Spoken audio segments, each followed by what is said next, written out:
Jake Hefner and Dan Wolkenstein here with you from the LAFB Network. If this is your first time tuning into this show, make sure to hit that like and subscribe button on YouTube. You can also follow us on Facebook, Twitter, Instagram, Spotify, and Apple Podcasts. Dan Wolkenstein. I love draft season. I will continue saying that until my old age. I will probably be one of the last phrases that I say on my deathbed. And one of the reasons that I like it so much is because of our guest that we have on the show today. Arguably, there is nobody that has earned the title of friend of the show more than our special guest today, because this individual was, I guess you could say, partially responsible for what it is that you're currently watching and listening to today as it relates to the banner of Chargers Unleashed. Because we have the one and only, the great Trevor Sikkema joining the show with us today to break down everything as it relates to the NFL draft with the Chargers. Dan and I absolutely love picking his brain because he is just a wealth of draft knowledge, and he has been joining the show now. This will be the fourth time that he has joined the show. Can't wait to get into this. Dan Wolkenstein, are you ready for this today? Because I'm ready for this.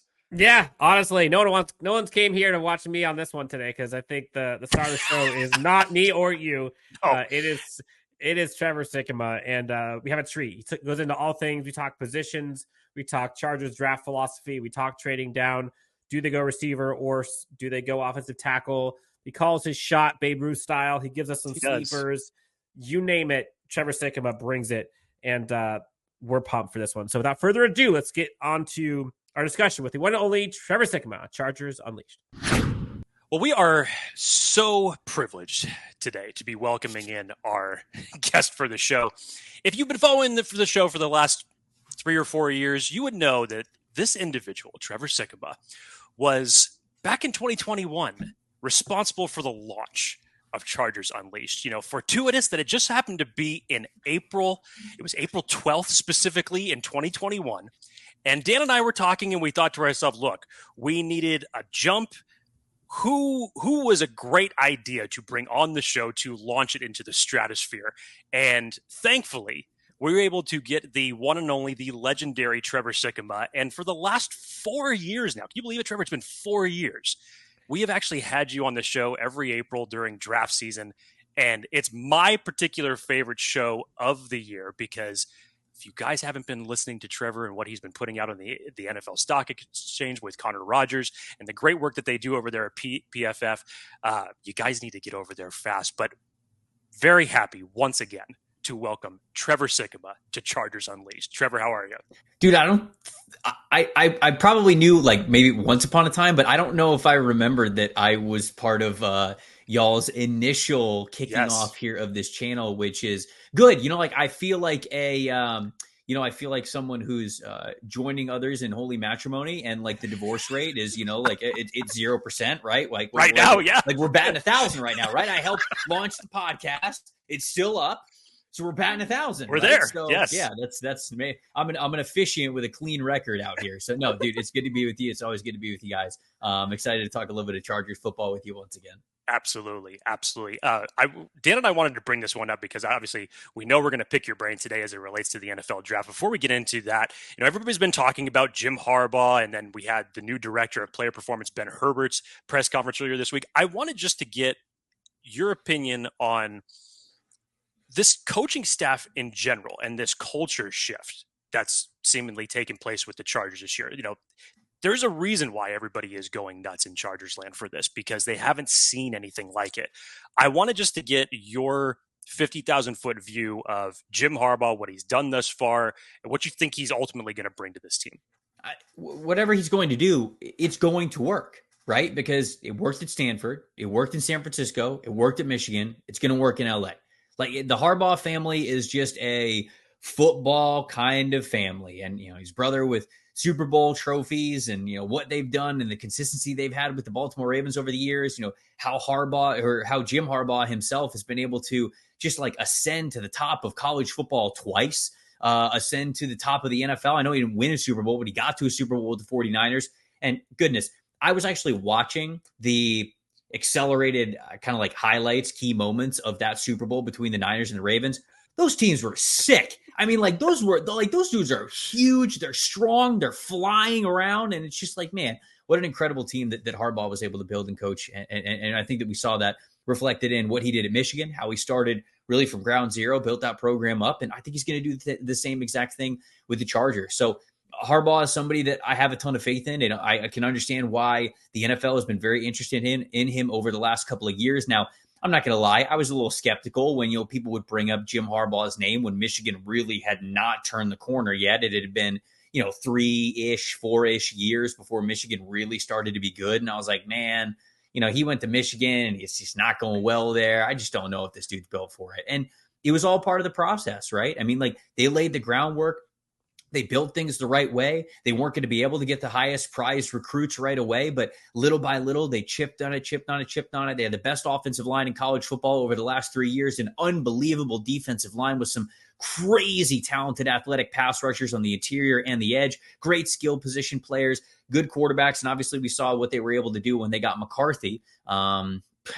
McCarthy only lost one game in college football over the last 2 years because of it. And so I just think that's a testament to the kind of a program builder and talent evaluator that Harbaugh is. So my answer to that question is I don't know exactly what it's going to be, but it's going to work because it's worked at every other stop. So why would I think otherwise? Now, one of the things for Jim Harbaugh that I think gets so many people excited and kind of transitioning to like the draft, which is, what you live and breathe, right? Is you kind of see that culture shift and like the time he put in and the coaching staff that he brought in built up. And you saw Ben Herbert a couple of days ago, the director of player performance, just go crazy and like got everybody hyped, got me up there with dumbbells, like went nuts. And I guess the question I had for you was seeing what and how he transformed Michigan from like a player development perspective and like a success and a strength and physicality. Some people question if you can translate that to the NFL. Do you see that translatable? Do you see NFL players buying into that stuff as much as maybe some of the younger kids in college would? Yeah, I mean, I do, because we do have the evidence of what he was able to do with the Niners. Now, obviously, like it's a different age, right? He's 10 years ago, right, when he was doing that and building that team with the Niners. So it's a little bit different. I mean, I just think the society is different. Younger generation's a little bit different. Getting grown men who are in the NFL to buy in is different than getting, college kids to buy in. It is. And I'm not sitting here saying that, college football is not a full-time job. It is. We don't need to get into that. I'm not trying to go down a rabbit hole, but there is a different element to it. But ultimately, I think the reason why it will work with Harbaugh is he commands respect. The man has won everywhere. He's so close to winning a Super Bowl, right? Like, he barely lost that game. So close to winning a Super Bowl. I mean, what he did with Andrew Luck at Stanford, developing him, working with him to be a number 1 overall pick. And Luck, if he didn't have the injuries, man, he'd still be playing. He'd still be one of the best in the NFL. And just like that development there, okay, you're checking that box. He can prove what he does with quarterbacks, the team building aspect of it, getting all the way to the Super Bowl, almost winning a Super Bowl, being worthy of a Super Bowl, and then doing that at Michigan, building that program back up, becoming national champion contenders one year, just coming up short against Georgia the previous season, and then taking it home, beating Ohio State, getting through the college football playoff and winning a national championship this year. Like, the reason why these guys would buy in no matter what level of football it's going to be is because he's successful. He has an unbelievable resume to him. And so, yeah, like some of that stuff can be like a little bit gimmicky. Like, for example, like look at Matt Rule, right? Matt Rule was a program builder throughout college football. He did it at Temple. He did it at Baylor. Carolina was very interested in kind of what he was able to do to build those two programs up. And so they brought him into Carolina. And I think what he was saying initially was really cool. Like the different ways that he was going to build a team and him having control over the roster and just the philosophy of like how he saw team building and program building and organization building and all this kind of stuff. But then when it started to not work, okay, well, what do you lean on? Like, do people just look at you and go, okay, this guy didn't really know what he's talking about?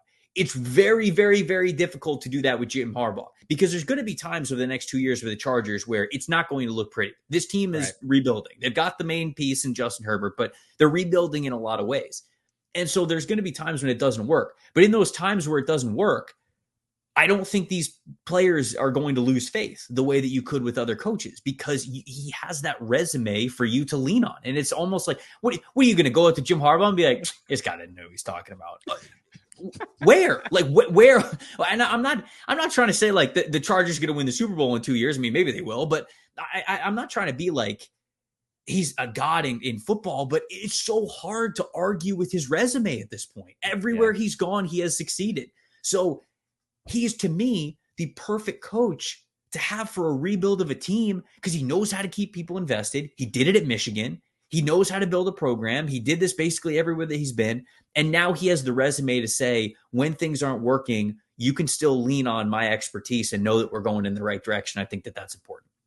And I think that's probably what has everyone in Chargers land now excited for the draft. And let's kind of get into the draft. And you mentioned J.J. McCarthy. That's his prodigy. He said on record that he thinks he's the number one quarterback in the NFL draft. This was a month ago. Yeah, of course he does.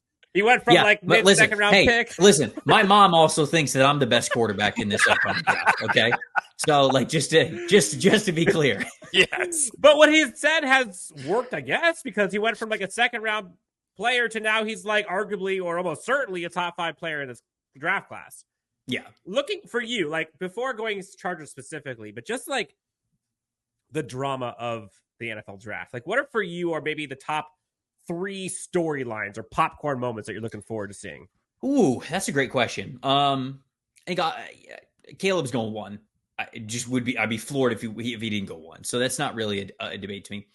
Washington going Jaden Daniels at number 2, if they do end up going Jaden Daniels at number 2, is fascinating, just because I think that Drake May is the better player. And I think the 2-year resume of Drake May would tell you that he's the better player. But because of the year that Jaden had and kind of a what would have you done for me lately world, him going number 2 and being with Cliff Kingsbury as their offensive coordinator would be very interesting as a dual threat quarterback that comes from a spread system. So I think that is certainly a storyline that you'll follow.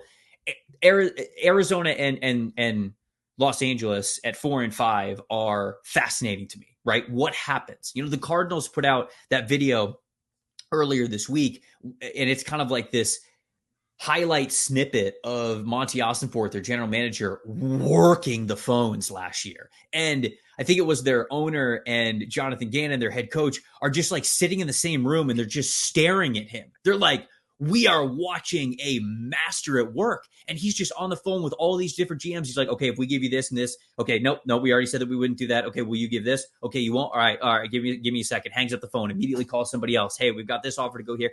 And that's how the Cardinals were fearless in going from 3 to 12, 12 to 6, and got the player that they would have drafted at 3. And instead this year they have an extra first-round pick because of it. So I think that Monty Ossenfort is very comfortable getting on the phones, even in crunch time, when they're on the clock, whoever's on the clock. Do they trade back? Do they stick with Marvin Harrison Jr.? Do they go Balliet neighbors? Whatever it is. And then the Chargers are I think a fantastic team as well, because, you know, if McCarthy is still on the board, who's going to sell McCarthy harder on the phone than the team that you're trying to trade up to go get, right? Harbaugh can sit there and be like, look, I don't know what to tell you other than the fact that he lost 1 game over the last 2 years and he's a reigning national champion. Like, what more do you want? The guy took a leap in his traits and his development from 2022 to 2023, which I do think is true.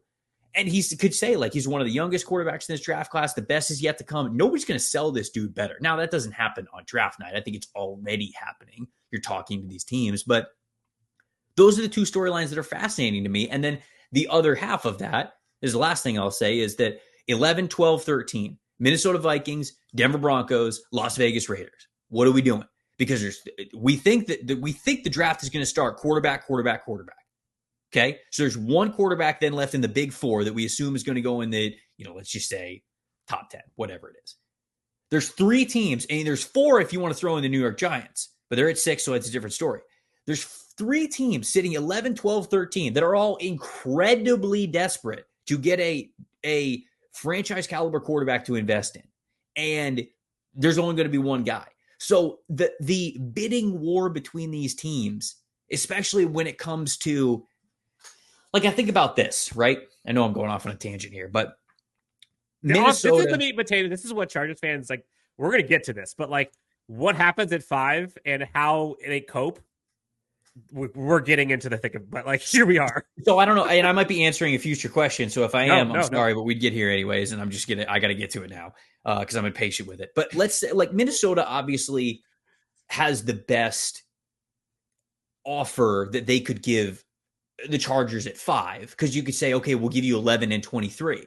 Right. And those are 2 first-round picks in a very good draft class that we have right here. So that's more valuable than future draft class picks that we don't know what the draft is going to look like.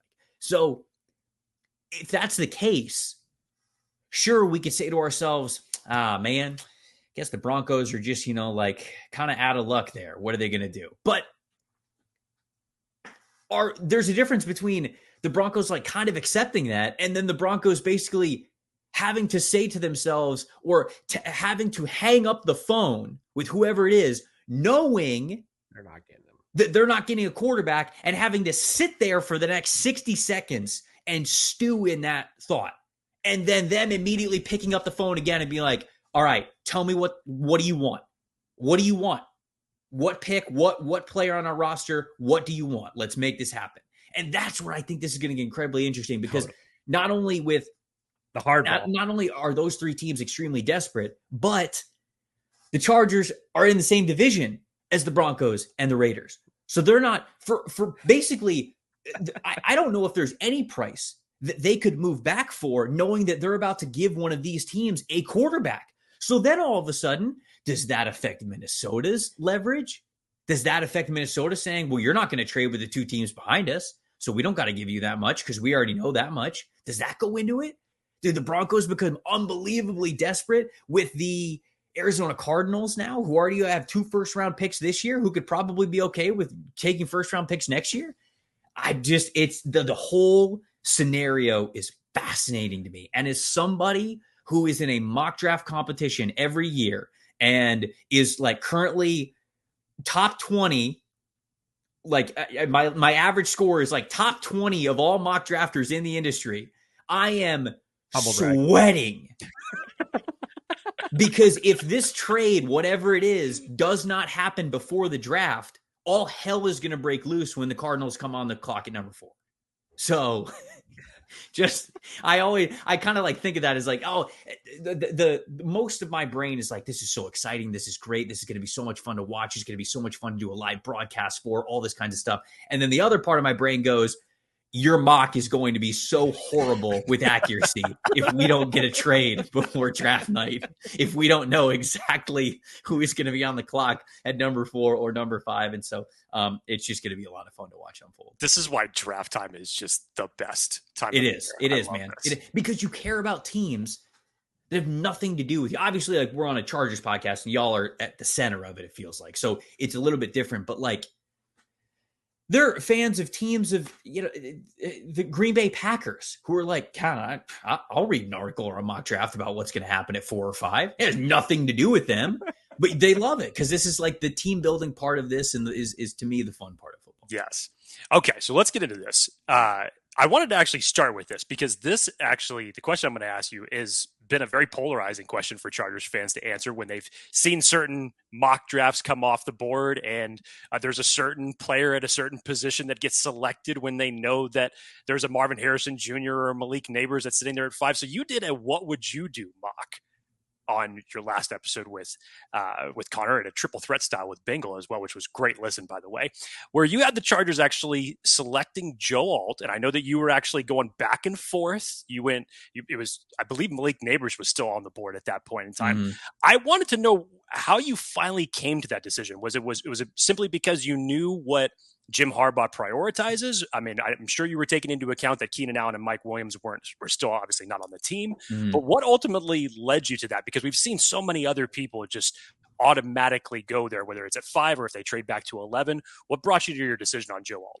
So winning in the trenches is paramount. Like, it really is. Like, I'm all for, like getting the big skill position players. You absolutely need those guys to succeed as well. But the idea of having Rashawn Slater on one side and Joe Alt on the other to have just 2 absolute walls at your tackle spots, hopefully for the next, half decade, you would absolutely, I mean, you got to be able to take that. And sure, the Harbaugh effect, I kind of bring that into account. I know it's a what I would do mock draft, but I think about Harbaugh and I think about how Michigan was able to have the success that they did. And it's because their offensive line was the best offensive line in the country over the last 2 years. And, I'm sitting here evaluating a lot of these guys as individual draft prospects. And it's not like they have a top 10 pick on their O-line.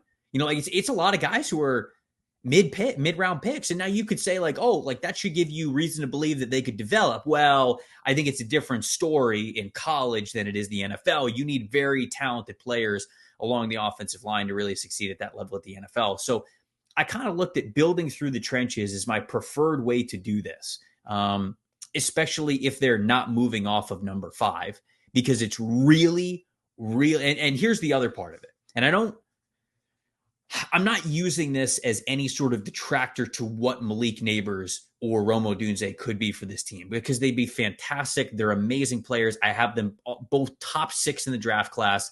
They're fantastic. For those of you on ESPN Radio, be sure to check out the full episode over on our YouTube channel. You can find us on all social medias as well. But Jake, let's continue with the one and only Trevor Sikkema. You can get wide receivers. You can. Pretty regularly. I mean, for goodness sake, Tyreek Hill got traded a couple years ago. Devontae Adams got traded a couple years ago. It was basically the 2 best receivers in the game outside of Justin Jefferson. There's Stephon Diggs just got traded. T. Higgins could get traded, right? Wide receivers become available. These guys become available. And what doesn't become available are bookend offensive tackles. That is really, to me, the better investment at number 5, because you so rarely get the chance to draft one of those players. And I think the Chargers are always going to hope that they're going to be better and better as the years go on. And you're not going to be picking in the top 5. And it doesn't take away from how good Malik Neighbors or Rome Odunze are. But the Chargers are in a multi-year little rebuild here, whether you want to call it a full rebuild or not, because they've got the quarterback, whatever.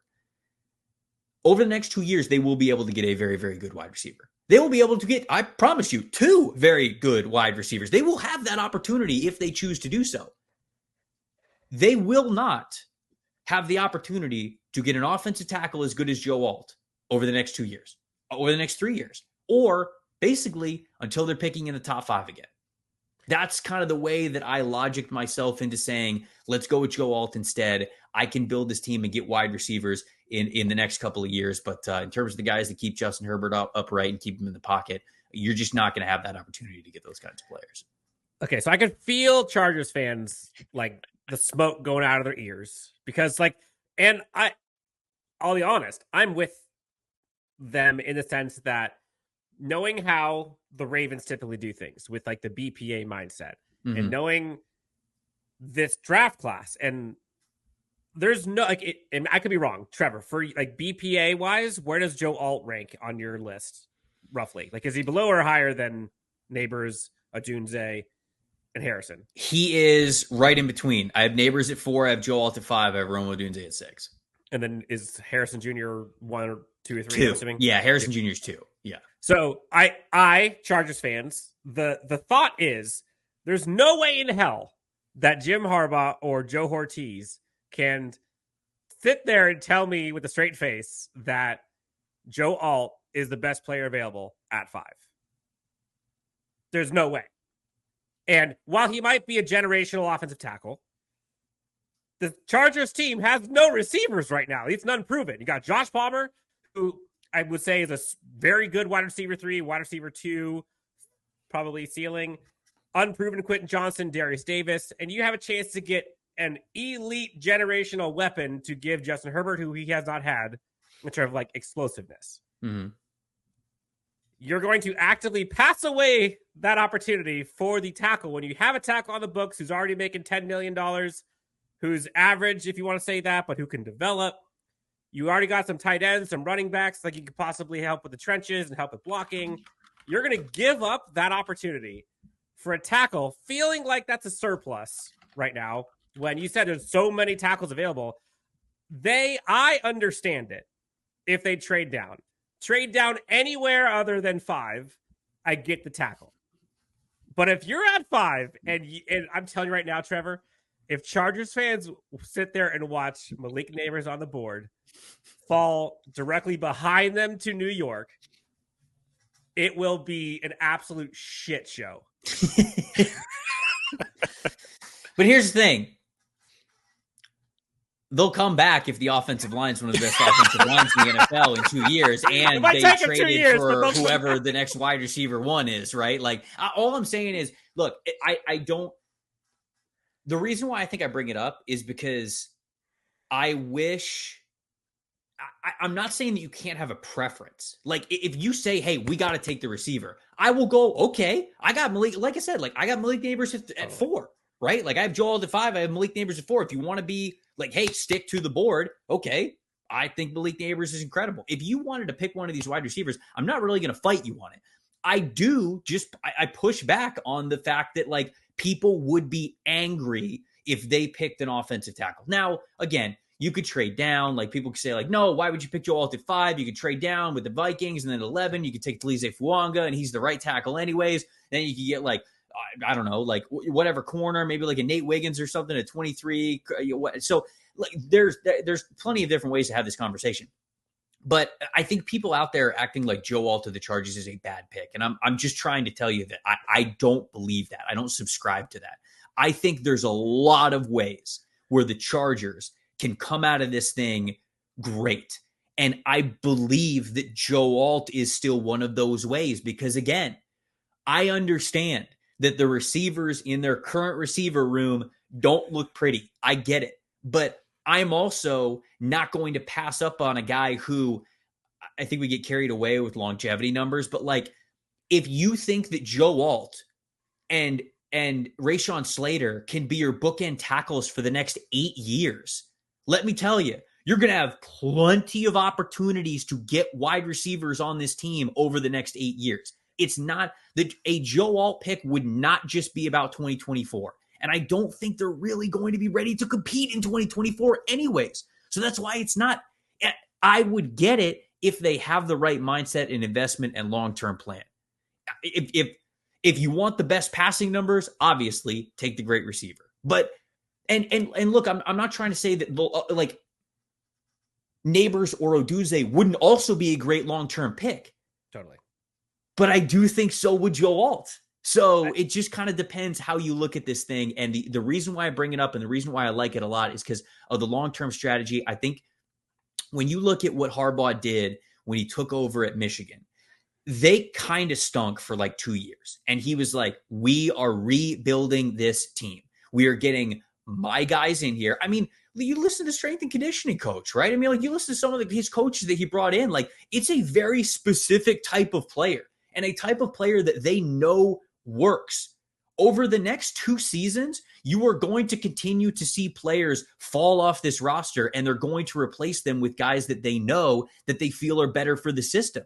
And so if you are already thinking that the next 2 years are going to be a big returning and rebuild anyways, I don't hate the offensive tackle pick because you mentioned, okay, Pipkins, his contract, he's playing right tackle. Like, sure, but you can completely get out of his contract and save $7 million on his contract at next offseason. So it's again, like, I just, because what is he? He'll be 29 or 30 next offseason too. So, like, what are you thinking? Like, oh yeah, he'll be around for a long time. Like, even if he's serviceable right now, it's just, all right, I'm going way too far off right now. I know that this is the explanation that I was curious about, because it wasn't from a standpoint of you coming at it from a wrong perspective. I actually wanted to know what it was your thought process in it. And I think that's kind of been maybe the misunderstood fact. Now, I'm with Dan still, and a majority of anybody else is in terms of, if Marvin Harrison happens to fall to 5, that, it's hard pressed to tell me that you go offensive tackle in that scenario. Harrison at 5, passing on him would be tough. Right. That like, even for the offensive line, argument that I just gave, like I said, like, I don't really think they're in a position where they have a bad option. They have a bad pick, realistically.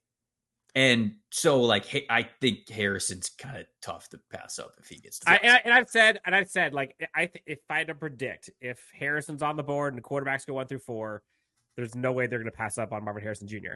If Harrison's off the board, they're going to get a haul for a quarterback needy team. I could see them pass it up on Neighbors, as much as that pains me. But let's try to ease some of the minds of Chargers fans and a lot of fans here, because you said it. This wide receiver class doesn't just stop at those three. Like, this wide receiver class is very good and very deep, especially on day 1 and day 2. And there's probably a handful of day 3 guys that can cook. One of the statistics that I've seen you bring up, and the random ordinary folk like myself don't have access to it, where you talk about like separator and separator percentages and things that you have access to that a lot of people don't. And the Chargers team needs separators and needs explosiveness. So maybe I asked a 2-part question, which I know is terrible to do. But when the Chargers don't go receiver at the top, let's just say they trade down, knowing the Chargers' needs and knowing the philosophy and all of that stuff, who are some of your favorite fits for the Chargers later on? That could be later in round 1, or that could be day 2 or whatever. And then if we're just looking in terms of pure separators or explosiveness, like, who are those guys? So I'm looking at it now. I'm looking at my guide. I'm trying to see like guys who were really good, have really high separation percentile. Marvin Harrison Jr. is, so there's 2 different categories of separation that we have. We have overall separation score, which could include you going up against man coverage defenders, but also you going up against zone coverage defenders. So it naturally is going to be a higher score, because when you're going up against zone, you're not going to be hip to hip with a player. So technically, like, if you find a soft spot, then, or if the route is timed well enough in between zone, you will technically like have separated. So when it comes to like zone coverage, those numbers are a little bit higher. So like overall separation scores are always going to be higher, but single coverage separation is like, okay, you have a single coverage defender who's on you. Generally, that is a man coverage type of a thing, although you can get like short, like match coverage, which starts out for zone, but then it turns into man kind of a thing. So we just kind of call it single coverage. And obviously separating from single coverage is more difficult, because you have somebody who's just honed in on you, who's trying to stay as close to you as possible. So like Marvin Harrison Jr., 80th percentile scores in both categories. Let's see, who else is super high?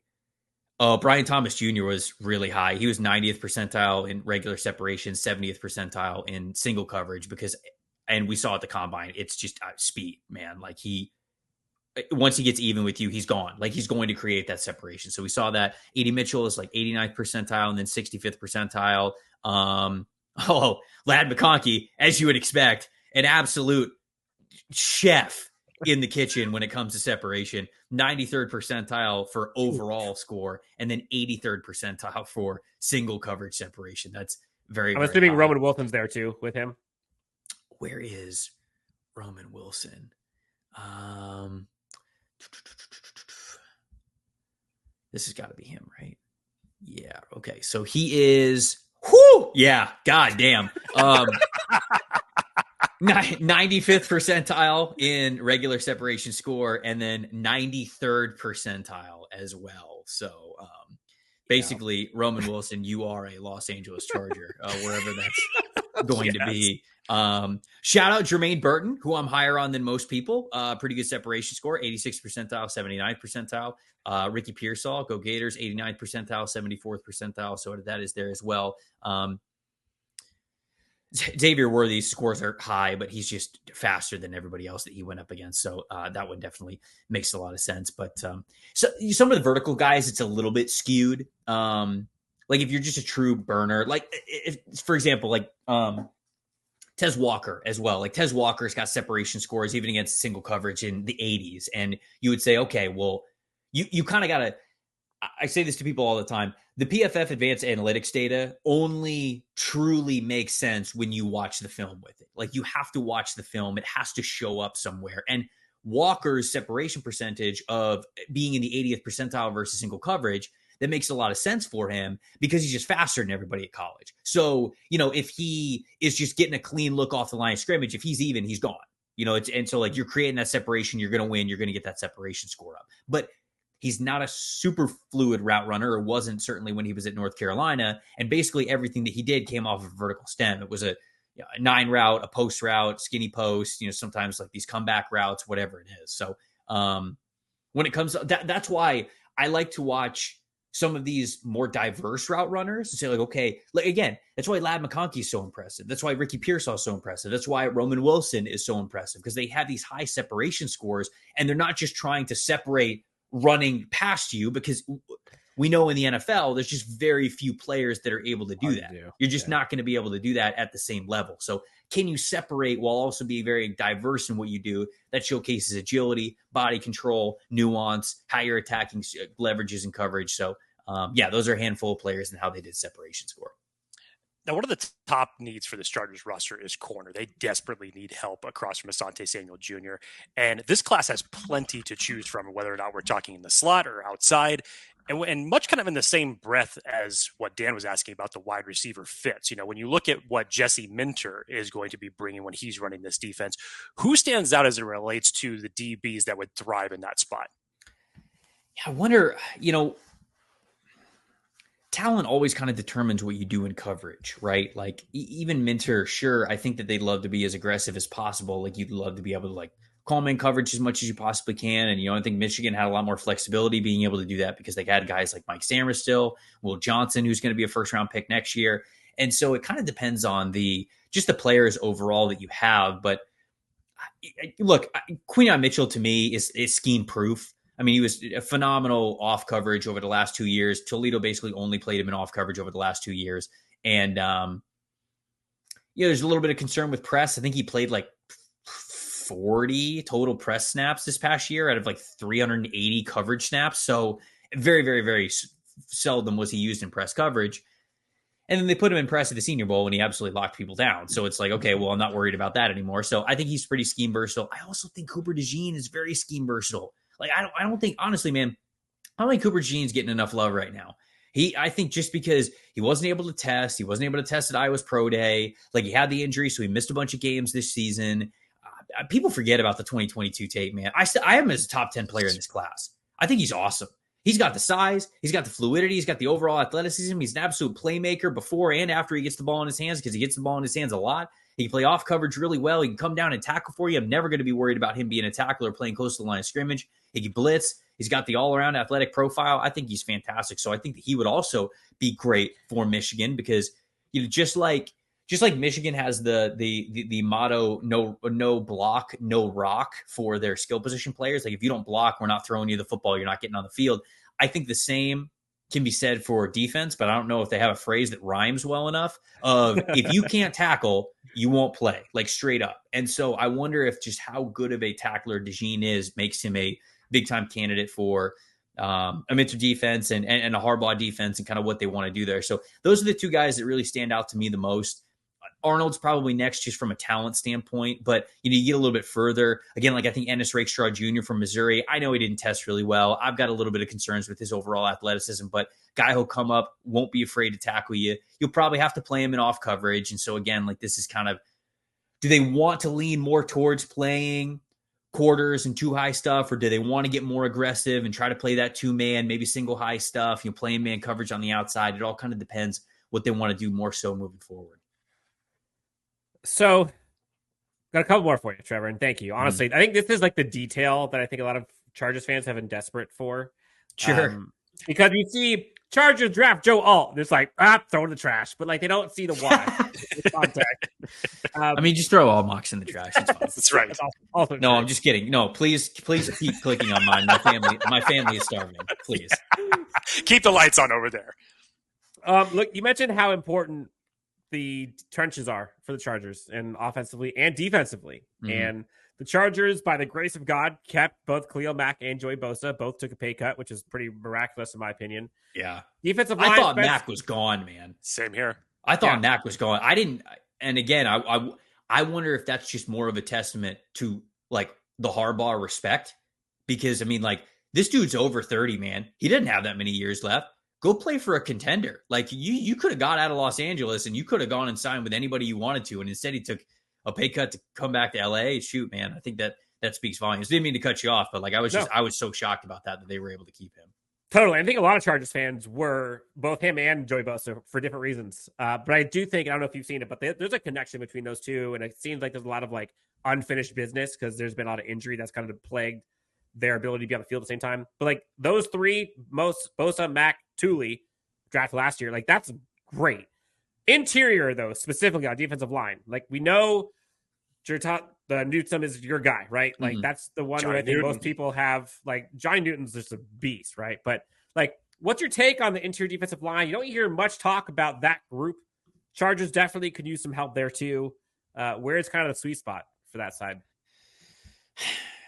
I think the sweet spot's probably like, honestly, late second, early third round. It feels like is actually the sweet spot for like interior defensive line play, which could bode sort of well for them, but it also depends because they're odd front, right? Are they going odd front? They trying to do like more 3-4 stuff? They want the stand up outside linebackers. I feel like they do because it feels like that's what Michigan did a lot. So if they're trying to bring over those same principles, especially in Bosa and Mack, I mean, I would imagine, right? So with that, it's a little tough because you've got a lot of 3 technique guys in this class for like even front 4-3 defensive schemes where you can kind of have one of your defensive tackles basically just be like a one gap kind of a player and he can kind of wreak havoc for you. Johnny Newton would be that player. Byron Murphy would be that player. Although like Byron Murphy could obviously play in a 3-4 as well. He did at Texas, but to get the most out of him, you probably want him in a 4-3, I think. The same thing for Braden Fisk, who I think is, in my opinion, those are the top 3 defensive tackles on the board. And Fisk he's got short arms, but he's super athletic. He's a really good, like one gap penetrating 3 technique defensive tackle who can get into the backfield, make tackles for loss, make sacks. But I don't know if they're really going to prioritize those kinds of guys. So then you get into like late second, early third round, Chris Jenkins Jr., not to bring up another Michigan connection, but there's a lot of them in this draft, so it's just going to happen naturally. He's also the type of defender that they're going to want in the trenches because of how strong he is. T'Vondre Sweat, obviously, I think makes a lot of sense, just size alone. Totally. Brandon Dorless, just because he's a very versatile, like you play defensive tackle for you, could play defensive end. I think he could be a really nice 3-4 defensive end for you. But defensive tackle is kind of tough for the Chargers in this class because, Ruka Rororo from Clemson, he's a versatile guy, but like, okay, where exactly do you play him that you'll get a lot of return on investment for him? Michael Hall Jr. is more of just a speed 3 tech. Same thing with Dwayne Carter. McKinley Jackson's kind of like a speed nose, but I'm not really his biggest fan. Leonard Taylor is incredibly gifted, but it's still all just projection for him to really put it together. Then you get into like Mason Smith from LSU would be fantastic, but he's 3 years into his career. He had the ACL injury, did not look impactful this past year. And so how much longer is it going to be? Is he going to be able to hit the ground running in the NFL? So I'm not going to lie, like defensive tackle's tough. Yeah, there's some players to like, but if you're an odd front team, there's not a lot of defensive tackles in this class who I'm like, oh yeah, easy fit, totally makes sense. Because I even listed some guys right there who, I mean, we're talking like early day 3 now. We're going into 4th round stuff, and it's still like, I mean, sure, maybe, but the fit's not totally perfect. So I'd say Chris Jenkins Jr., Brandon Dorless, T'Vondre Sweat. Then obviously I think the top 2 guys would make sense for any team in the NFL, but those are the names that I would target for the Chargers. One position that I feel like recently has started getting a little bit of love back is the center position. I know people were not very high on it a few months back, and specifically with the Chargers and bringing in Bradley Bozeman on a 1-year deal, that they're going to be looking for one of their long-term centers in this class. I'm hugely bullish on this center class. I really like what I see from a lot of these guys. I wanted just your take on it. I know we've obviously seen the rise of JPJ over these last few months. Zach Frazier has just, if he did not get injured, in my opinion, it would be between the 2 of them duking it out. But you have so many other guys that are these hybrid, interior offensive line. Some have played all 5 positions. I just wanted your take on this class as a whole, because I feel finally like starting to come around as far as what people are feeling on the center class. Yeah, I think the center class is good. We don't get that every single year. You mentioned JPJ. I think is going to be somewhere in the late 1st round. I think he'll probably go somewhere in the 20s. Zach Frazier could very well be someone who sneaks into the back end of the 1st round. I've talked about him as being a sneaky potential 1st round pick. He's honestly, he's probably a 2nd round pick, but he's good enough, I think, where he's got that center guard flexibility to him. He's got the body type to be able to play both. And so those guys, I think, are really nice options. somewhere in the top 40, anywhere from pick 20 to 40. You could get one of those guys and expect them to start at one of the interior spots. Cedric Van Pran from Georgia has started at center over the last 3 years. He's a powerful guy. You don't really want him in zone blocking schemes, but in terms of man or gap schemes, teams that run a lot more power between the tackles, get north to south. I mean, he can move people. So he's a lot of fun there. You got some later guys like Hunter Norzad from Penn State, who I think is really feisty. Tanner Bortolini from Wisconsin, who I'm not going to lie, like I did not love Tanner Bortolini's tape when I first watched it during the season because I noticed that the arm length, man, it was going to be a major issue for him. And he showed up at the Senior Bowl. He played a lot better than I thought he was going to. Went back and watched a couple of games and went, you know what? Okay, this guy's smarter than I'm giving him credit for. Like he understands the geometry of trench play, right? The leverage, like walling guys off, like being able to distribute your weight a certain way. So even though he's a little bit smaller, even though he doesn't have that length with his arms, he can kind of wall you off. He can get up into you a little bit quicker than some other guys can, and he can still move you and he can still be effective. So those are a handful of players. Get Bo Limmer from Arkansas, somebody where, man, I did not like his tape. And then you get him away from that that Arkansas offensive line, which was kind of disastrous this past year. You see him at the Senior Bowl and you go, okay, playing a lot better than I thought you would. Not that he won every single rep, but there were some impressive reps there for him. And he's got some history where he's played guard as well as center. So I think that there is a lot of flexibility with the center position to be able to get a good guy anywhere from round 1 all the way to round 4. Trevor Sikkema is throwing flames like he always does. Now, we'll get you out of here on this. We'll give you a chance to be Babe Ruth, to call your shot. Oh. And we'll give you a chance to give us some of the diamonds in the rough, maybe some of your sleepers. So let's do the sleepers first. Who are some of Trevor's sleepers where Trevor has them much higher on his big board than the consensus has on theirs? Who are some of your sleepers? Okay, this is a good question. Who do I have a little bit higher? Javon Baker, the wide receiver from UCF. I have said this before. I think that if this was a normal wide receiver class, he'd be a top 10, maybe top 8 wide receiver. And instead he's going to be like wide receiver 15 just because it's so good. But he's a former Alabama player who transferred over to UCF. He's got a ton of talent. I do really like Javon Baker. I'm higher on him than most people. Bucky Irving, I guess. I didn't realize I did the running back ranking episode with Connor Rogers, and Connor didn't even have him in his top 10. And I think I had Bucky Irving at like 4. And I was like, I was shocked about that. I was a little offended. Yeah. When we were doing that podcast, just because of how elusive Bucky Irving is. I get it. Like, he's small. He's not the greatest athlete, but he is somebody who just, like, the RB vision, the one cut ability, the agility, I think he's fantastic. So decently high on him. Love Max Melton as well, the corner from Rutgers.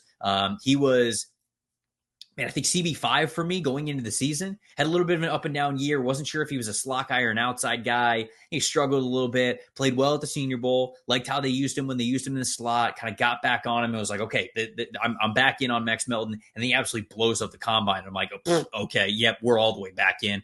He's going to be like a top 80 player on my board. So that's somebody I'm a little bit higher on. I mentioned Brandon Dorless, who I think I'm a little bit higher on as well, just in general.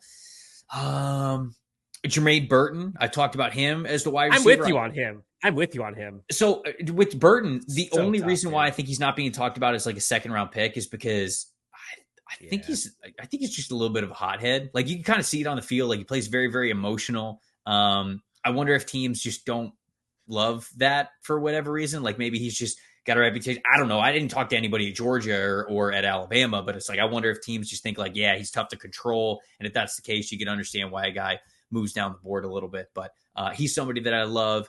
Javon Bullard from Georgia, also somebody that I love. I think he's top 50 for me. Where's he at? 48. So I think I'm higher on Javon Bullard than almost everybody, just because I think he is a versatile, talented nickel defender and safety type of a player. I mean, this is a dude who was playing on national championship teams at Georgia as an underclassman, as a sophomore.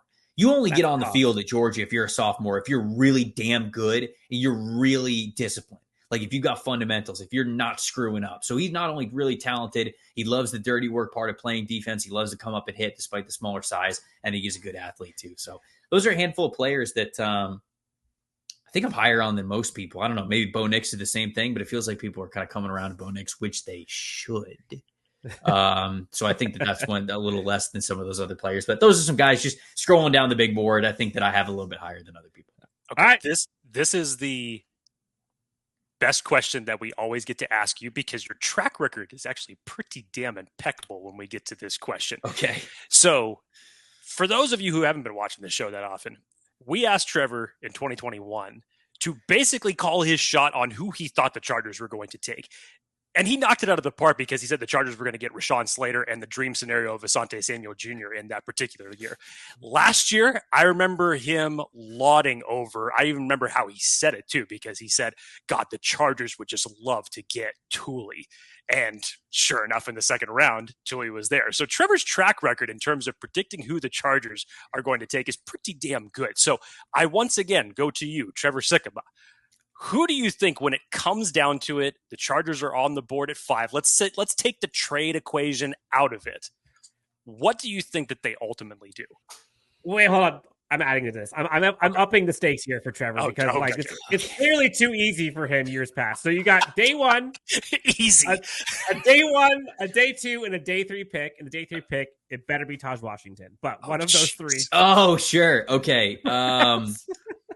Wow. Who do I think they're going to take at 5? I think they're going to trade down at 5.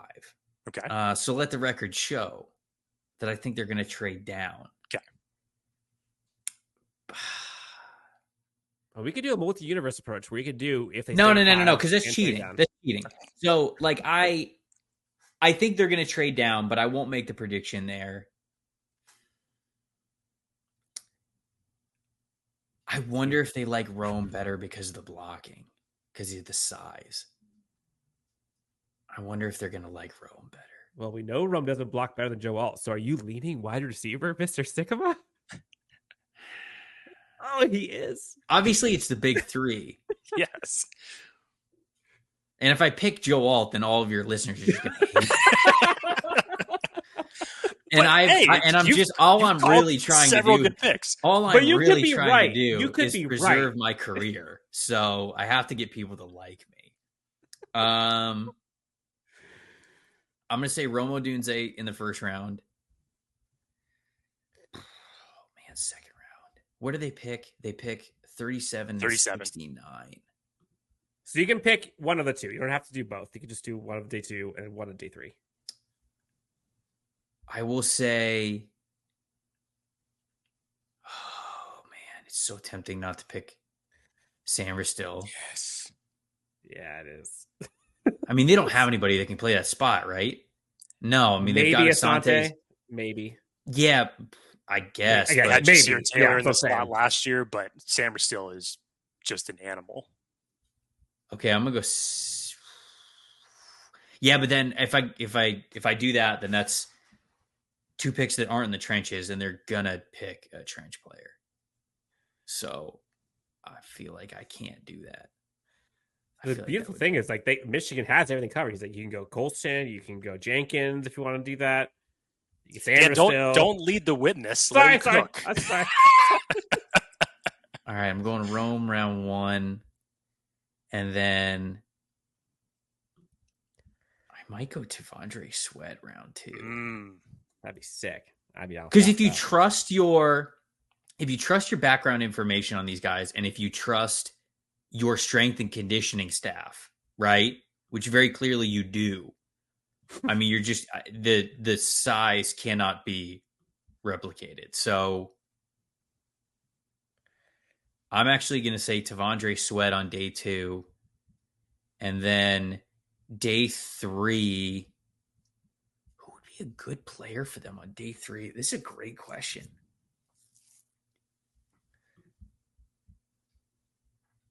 I think you've given great answers to this. That's why that's why we always love asking this question. I'm just imagining Trevor Sikkema just putting the pads on at running back and just seeing if he can toe the rock for a bit.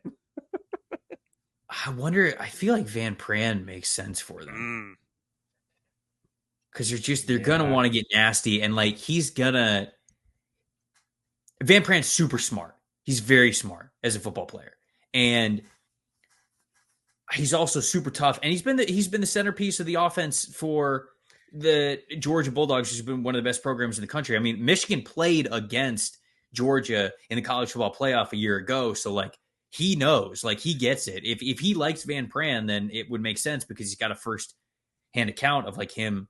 I wonder if they would go with him at the beginning of the 4th round because he got 2 4th-round picks. I don't know if Cedric's going to go in the 3rd round.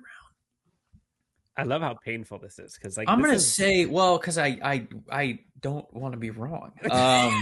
See, okay, so I will go with Van Pran, but then I'm also giving I got to give like a caveat answer, like in case he goes in the 3rd round, because then that doesn't count. Fair.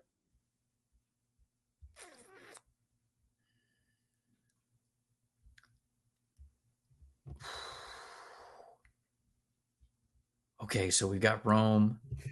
Sanders. Got Devondre Sweat. We've got Cedric Van Pran. Oh, what's their safety room like? Oh, they have a Lowy. Never mind. Okay, they got Gilman and they got Derwin. Okay, they're fine. Because I was gonna say like Cole Bishop like could be their guy. Oh, but Cole could also play in the slot.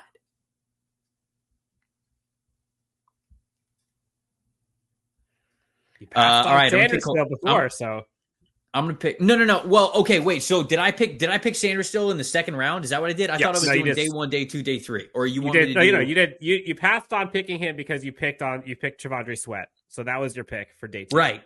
So I got okay. So I have Rome Odunze, I have Devondre Sweat, I have Cedric Van Pran, and the other one I'm gonna say Cole Bishop. I'm just gonna say Cole Bishop because he can play in the slot too. Man, Chargers fans are probably going to already like, wait, hold on. I was so prepared for Malik Neighbors on this pick, and he went Roma Dunze. Oh, no. What do I do? It's one of the 3. I don't know. Don't ask me for 3 weeks. Like I said, I'm already sweating over my accuracy mock. So, Trevor, you're the best, man. The amount of knowledge that you have, like, I would love to learn as much as you've forgotten about these prospects and the stuff that you do on Stock Exchange and covering it for basically every network that I've seen on TV at this point. You're one of the best. To see your come up has been like super, super just fun personally. And appreciate you doing this, dude. This is so much fun. Appreciate it, guys. Truly, anytime. Always fun to come up here and chop it up with you guys. So truly, already looking forward to next year. Appreciate it. Yes, sir. Thank you, Trevor.